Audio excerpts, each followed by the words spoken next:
Okay, let's seam the shoulders. Those of you who have some knitting skills, you may just seam any way you want, but I will tell you what I have done. I tried several things before I found a seam that I thought looked nice. And so I'll do the second shoulder with you watching. If I can find my needle. First, I need to explain a little bit about what I'm talking about. When I look at a column of knit stitches, this is a column. This one is right side up in my mind. But if you notice, right next to it and interlocked with it is the same thing upside down.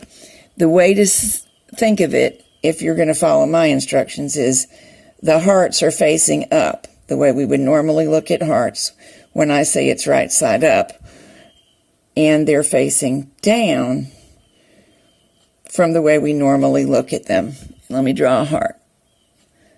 This is the heart.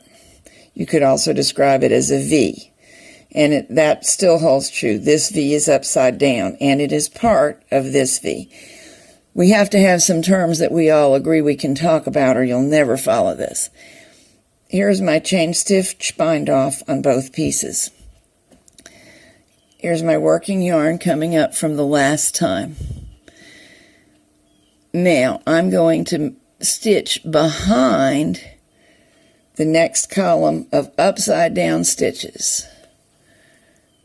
And I'm going to do the same on the other side. They're going down. These are right side up to our eyes, but with reference to the seam, they're still upside down. So I'm stitching behind the point of the V. That's another way to describe it. Now this area has already been stitched, so we move over to the next one.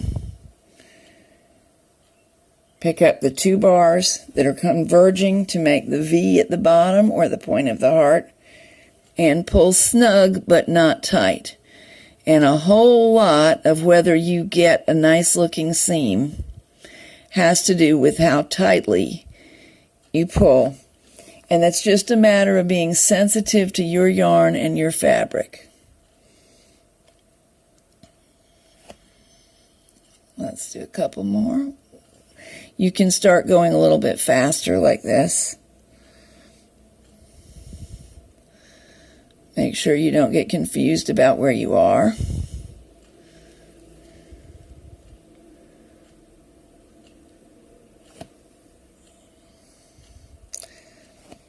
Now I've done 3 or 4 stitches and I'll pull tight. Those feel a little tight to me, so I'll do like that. Tug on them a little to loosen them up. And that's what I am using for my shoulder seams. Whatever you choose, it's important that it be firm, but not pull in, and not allow the fabric to stretch more than about like that.